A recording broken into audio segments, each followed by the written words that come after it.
Bismillahirrahmanirrahim. Assalamualaikum warahmatullahi wabarakatuh. Alhamdulillah wa syukrulillah wa la hawla wa la quwata illa billah. Ashhadu an la ilaha illallah wahdahu la syarika lah. Wa ashhadu anna Muhammadan abduhu wa rasuluhu la nabiyya ba'dah. Allahumma salli wa sallim wa barik ala nabiyyina Muhammad wa ala alihi wa sahbihi wa man ittaba'a huda ila yaumil qiyamah. Amma ba'd. Saudara-saudaraku kaum muslimin yang dirahmati Allah Subhanahu wa taala. Alhamdulillah kita selalu berupaya untuk memanfaatkan waktu yang Allah Subhanahu wa taala karuniakan kepada kita. Kita manfaatkan kepada hal-hal yang diridhoi Allah. Kita semua sama-sama meyakini bahwa segala aktivitas kebaikan, segala hal yang Allah ridhoi, insya Allah akan Allah balas dengan kebaikan. Allah akan balas dengan pahala sesuai dengan sifat Maha Adil Allah, bahwa tidaklah balasan kebaikan melainkan kebaikan pula. Insya Allah di kesempatan yang berbahagia ini saya akan mengajak para kaum muslimin, saudara-saudaraku, untuk kita sama-sama kembali mempelajari hadis-hadis Nabi SAW. Dan secara khusus saya akan mengajak diri saya dan hadirin sekalian, saudara-saudaraku sekalian, untuk membahas hadis-hadis yang terkait dengan tarbiyah dan manhaj. Ada sebuah kitab, ada sebuah buku kecil yang disusun oleh salah seorang ulama, oleh salah seorang da'i, yaitu Syekh Abdul Aziz As-Sadhan. Buku ini kecil secara ukuran, ukurannya kecil, hanya memuat 40 hadis. Namun kandungan yang termuat, makna-makna yang termuat di dalam buku ini teramat sangat besar, teramat sangat luas faidahnya. Mengapa demikian? Karena di dalamnya terdapat hadis-hadis Nabi SAW yang menjadi obor, penerang bagi kita umat Nabi SAW di akhir zaman ini khususnya, agar kita selamat dari segala keburukan, dari gelombang fitnah yang datang dari berbagai arah. Maka mari kita bertekad untuk lebih dekat lagi kepada sabda-sabda Rasulullah SAW.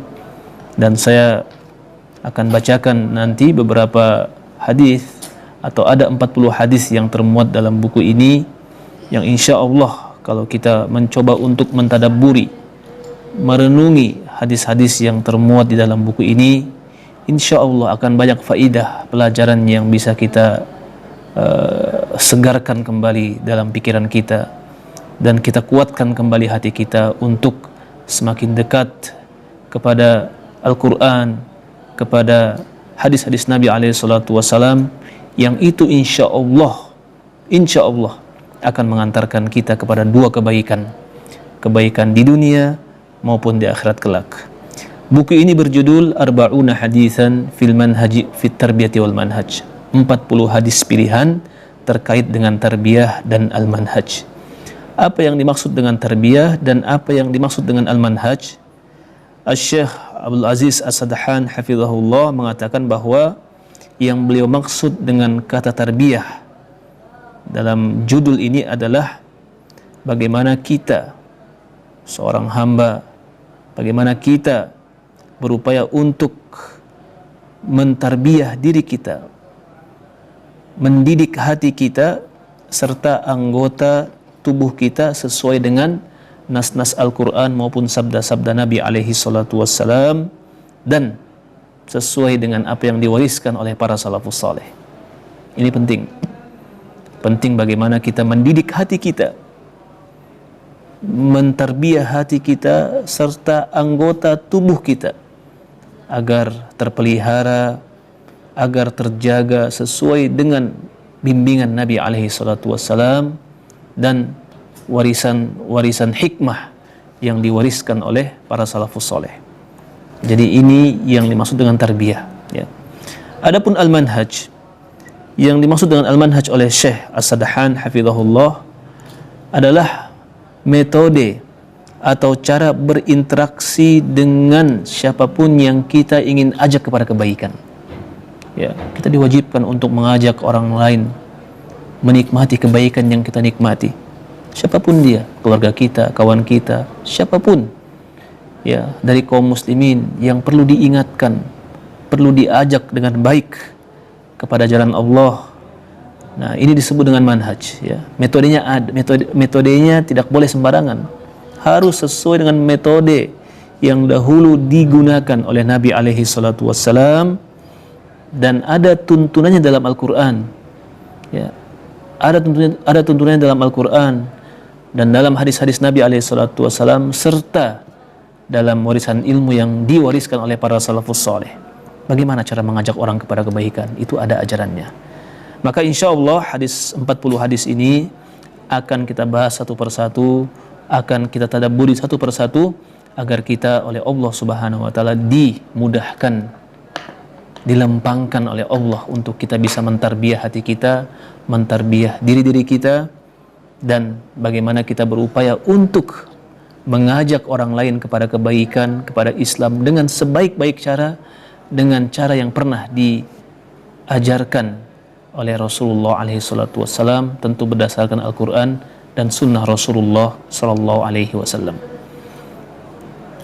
Kita sekarang hidup di akhir zaman, di mana ada dua ujian besar yang dihadapi oleh umat Islam di akhir zaman ini, yang kalau kita tidak berupaya untuk bertekad menjadi orang-orang yang selamat, ya, kita akan menjadi korban dari dahsyatnya ujian di akhir zaman ini, yang Nabi alaihi salatu wasallam gambarkan, di mana ketika ujian itu datang bukan hanya saja membuat iman melemah, tapi iman hilang.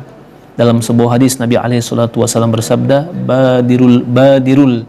badiru bil a'mali fitanan ka qita'il lail mudlim. Cepat-cepat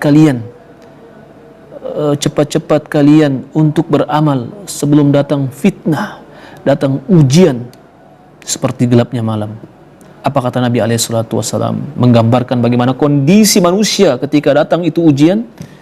Yusbihur rajulu mu'minan wa yumsi kafiran. Ada orang yang ketika di pagi hari dalam keadaan beriman dan sore hari sudah dalam keadaan kafir. Ada pula orang yang masuk sore hari dalam keadaan kafir dan pagi hari beriman. Jadi kondisi hati manusia di akhir zaman itu, termasuk umat Nabi alaihi salatu wassalam, mengalami sebuah fluktuasi yang sangat ekstrim. Ya, kadang beriman, kadang kafir. Ya, kenapa? Karena ada dua ujian besar. Apa itu?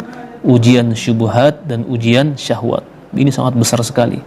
Ujian syubhat itu adalah pemikiran-pemikiran yang membuat orang menjadi ragu akan Allah, ragu akan keberadaan Allah, ragu akan agama yang dibawa oleh Nabi Muhammad SAW, sehingga tidak bisa membedakan mana yang hak dan mana yang batil. Ini syubhat, ya. Dan ini bahaya, dan ini banyak sekarang pemikiran-pemikiran, bahkan budaya-budaya, ya, yang membuat orang menjadi ragu dengan agamanya. Nah, adapun syahwat, ya, ini juga teramat sangat banyak. Ya, ujian syahwat terkait dengan syahwat nafsu, ya, syahwat kepada wanita yang tidak halal, syahwat kepada jabatan, syahwat kepada hal-hal yang menjerumuskan orang kepada kenistaan, teramat sangat banyak. Maka dibutuhkan kekuatan iman, dibutuhkan kekuatan ilmu, sehingga menjadi orang-orang yang selamat. Ya. Insya Allah kita akan pelajari hadis ini. Ya, mudah-mudahan kita semua oleh Allah Subhanahu wa taala dimudahkan, diistiqomahkan untuk semakin dekat dengan sabda-sabda Nabi alaihi salatu wassalam. Wallahu taala alam bisawab. Wassalamualaikum warahmatullahi wabarakatuh.